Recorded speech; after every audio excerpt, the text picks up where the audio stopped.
जय हिंद। आप सभी का स्वागत है आज एक बार फिर से कक्षा 10 विज्ञान के चैप्टर नंबर 1 में, जिसका नाम है रासायनिक अभिक्रियाएं एवं उनके समीकरण। चैप्टर की शुरुआत हम लोग कर चुके थे। आइए आज के क्लास में हम लोग किसी भी रासायनिक समीकरण को किस प्रकार से संतुलित करते हैं, संतुलित करना सीखते हैं।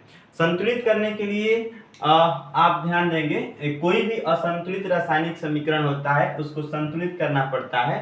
और कभी भी रासायनिक समीकरण में होता क्या है कि जब अभिकारक भाग लेते हैं तो उत्पाद का निर्माण होता है। हमेशा अभिकारक वाले भाग को LHS कहते हैं और उत्पाद वाले भाग को RHS कहते हैं। आइए देखते हैं कि किसी भी रासायनिक समीकरण को हम किस प्रकार से बैलेंस करेंगे। तो बैलेंस करने के लिए LHS और RHS में दोनों तरफ के परमाणुओं की संख्या बराबर हो जाए तो उस रासायनिक समीकरण को संतुलित रासायनिक समीकरण के नाम से जानते हैं। एक रासायनिक समीकरण दिया है C3H8 + O2 से मिलकर बना है CO2 + H2O बना है। तो इसको अनबैलेंस है, इसको बैलेंस करना है। तो बैलेंस करने के लिए विद्यार्थियों ध्यान से देखिएगा। LHS में लिख लेते हैं कि कार्बन कितने हैं। तो कार्बन के परमाणुओं की संख्या यहाँ पे 3 हो गई। हाइड्रोजन कितना हो गया, 8 हो गया। ऑक्सीजन कितना है यहाँ पे, 2 है। टोटल गिन के लिख लेते हैं। देखिए हम आराम आराम से सीखिए। यहाँ पे कार्बन कितना है, तो अगर कार्बन की बात करें तो 1 है।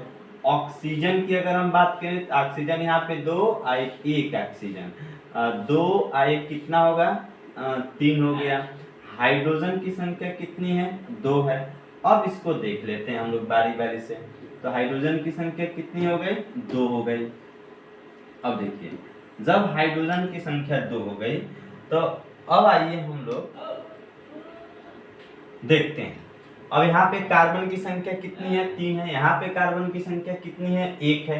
तो अगर एक को, अब यहाँ पे 3 है और यहाँ पे 1 है, तो 1 को 3 बनाने के लिए हम इसमें 3 से क्या कर देंगे, गुणा कर देंगे। तो जब 3 से हम गुणा कर देंगे, यहाँ पे हमने 3 से क्या कर दिया, गुणा कर दिया। तो अब बताइए कि कार्बन कितने हो गया, 3। इधर भी कार्बन कितना हो गया, 3। लेकिन यहाँ पे ऑक्सीजन 3 दूनी कितना हो जाएगा, 6 हो जाएगा। तो अब ऑक्सीजन ये जो पहले 3 था, अब ये 3 से कितना हो गया, 6 हो गया।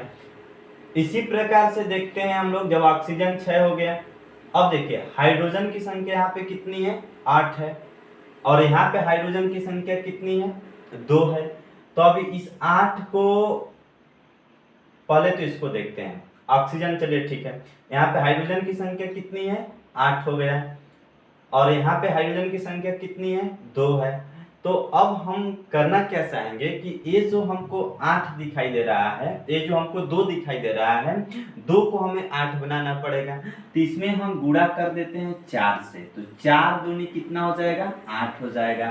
तो अगर इसमें हम 4 से गुणा करते हैं तो हाइड्रोजन तो 8 हो गए, लेकिन इधर भी हाइड्रोजन कितना हम लोग का, 8। तो हाइड्रोजन का तो मामला बराबर हो गया। लेकिन यहाँ पे ऑक्सीजन कितना है, ऑक्सीजन अब कितना हो जाएगा, 4 हो जाएगा। तो जब ये ऑक्सीजन 4 हो जाएगा तो 4 पहले का ऑक्सीजन और ये ऑक्सीजन कितना था, 6 था। तो 6 या 4 कितना हो जाएगा, टोटल 10 हो जाएगा। तो प्लस और इसमें हम 4 को ऐड कर देते हैं तो ऑक्सीजन की संख्या इधर कितनी हो गई, 10 हो गई।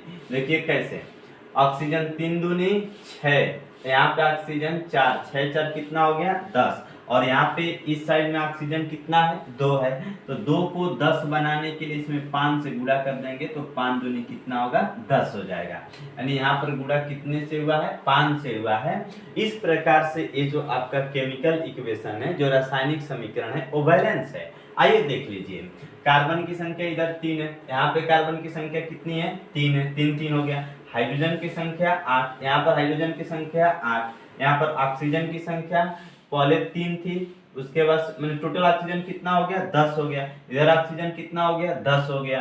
तो इस पूरे को, ये जो आपको रासायनिक समीकरण दिखाई दे रहा है, इसी को कहते हैं संतुलित रासायनिक समीकरण। क्या कहते हैं, संतुलित रासायनिक समीकरण।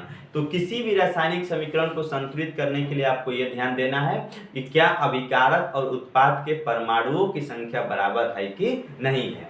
आइए नेक्स्ट देखते हैं।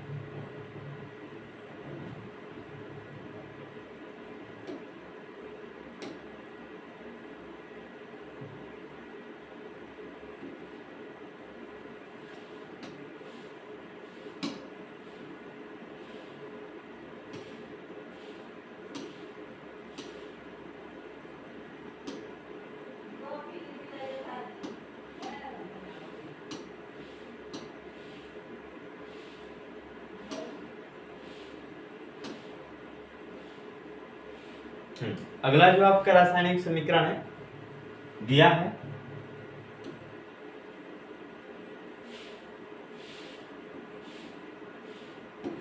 देखिए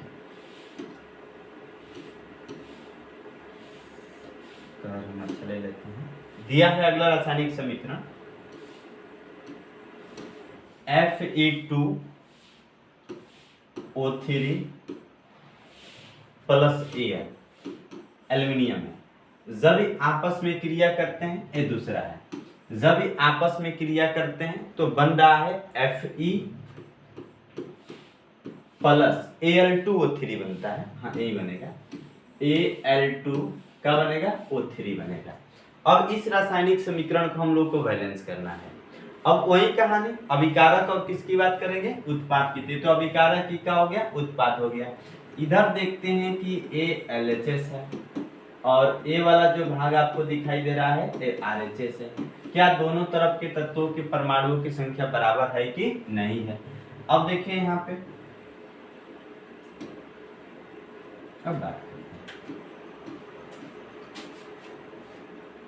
Fe2O3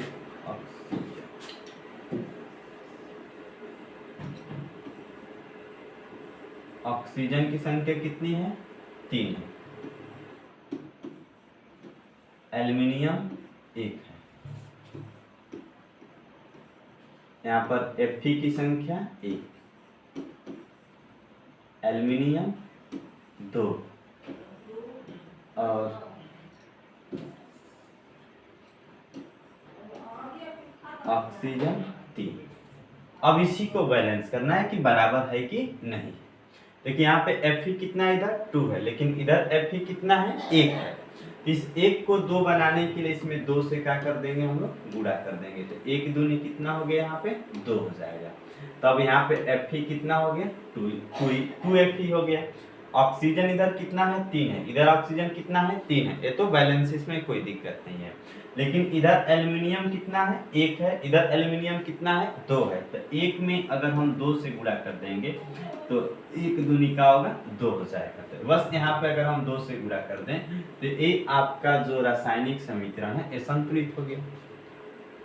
किसी भी रासायनिक समीकरण को संतुलित करने के लिए बस आप लेफ्ट हैंड साइड और राइट हैंड साइड में जो किसी भी जो तत्व दिए हैं, चाहे ये कह सकते हैं कि जो परमाणुओं की संख्या वो बराबर है कि नहीं है, इसी बात को ध्यान देना है।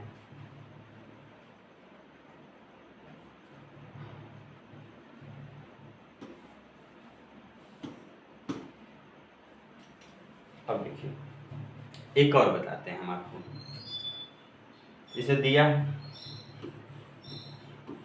NaOH plus H2SO4। जब ये आपस में क्रिया करेंगे तो यहाँ पर बनेगा Na2SO4 प्लस H2। अब इसको देखना है कि बैलेंस है कि नहीं है। इधर LHS और इस साइड का होगा RHS। अब देखिए इसमें सोडियम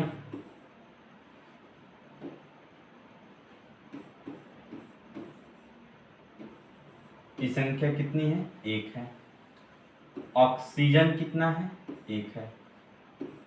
हाइड्रोजन कितना है, नहीं ऑक्सीजन तो यहाँ पे बदल जाएंगे, सोडियम 1 ऑक्सीजन ये 4 है, 4 एक कितना होगा, 5 हो जाएगा। हाइड्रोजन 2 एक कितना हो गया, 3 हो गया। उसी प्रकार से इधर देखते हैं, सल्फर भी है, सल्फर कितना है, 1 है। इधर देखिए सोडियम 2, सल्फर 1, ऑक्सीजन 4 1 5 और हाइड्रोजन 2 हो गया। अब देखिए बैलेंस है कि नहीं है। सोडियम यहाँ पर 2 है, यहाँ पे सोडियम कितना है 1 है। 1 को 2 बनाने के लिए इसमें 2 से गुणा कर देंगे, कितना हो गया 2। तो यहाँ पे हमने गुणा किससे किया 2 से, तो सोडियम 2 हो गया, तो ऑक्सीजन यहाँ पे कितना हो गया 2 हो गया, और हाइड्रोजन कितना हो गया 2 हो गया। अच्छा सल्फर, चलिए ऑक्सीजन यहाँ पे पहले तो था 4 1 5, अब 2 से गुणा हुआ तो ऑक्सीजन कितना हो गया, अभी बदल जाएगा। तो बदल जाने का मतलब ये हो गया कि हम लोग कह सकते हैं कि ऑक्सीजन अब टोटल इधर हो जाएगा 10 हो गया, और इसमें अगर हम 2 से गुणा कर दें इस ऑक्सीजन में, तो कितना हो जाएगा 10 हो जाएगा। यानी इसको टोटल अगर हम लोग फाइनली करना चाहें तो इसमें 2Na2NaOH हो गया, H2SO4 हो गया, Na2SO4 हो गया। बस आप इसमें अगर हम लोग 2 से गुणा कर दें तो ये पूरा जो आपका जो केमिकल इक्वेशन है पूरी अच्छी तरह से बैलेंस हो जाएगा। आप यहाँ पे चेक भी कर सकते हैं। हाइड्रोजन यहाँ पे 2 और 2, यहाँ पे हाइड्रोजन 2 हो गया, ये हाइड्रोजन कितना है 2, और 2 2 कितना हो जाएगा 4।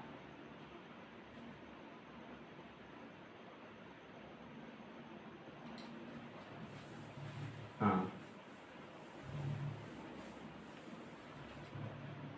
2NaOH H2SO4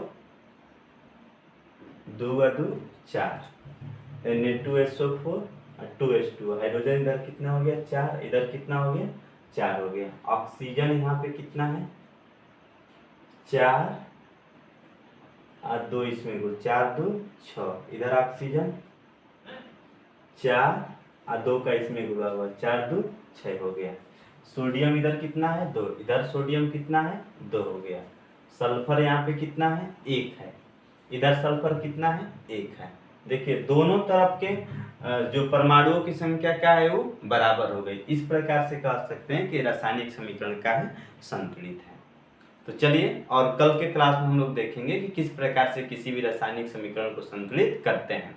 संतुलित करने के लिए आप डायरेक्ट भी कर सकते हैं, और एक मैंने तरीका आपको बता रहा था LHS और किसका RHS का।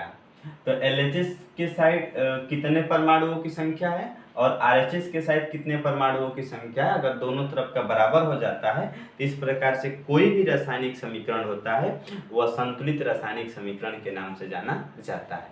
चलिए कल के क्लास में आज हमने 3 बताया, कल के क्लास में और हम आपको 4 से 5 एग्जाम्पल बताएंगे। सबको बहुत बहुत धन्यवाद।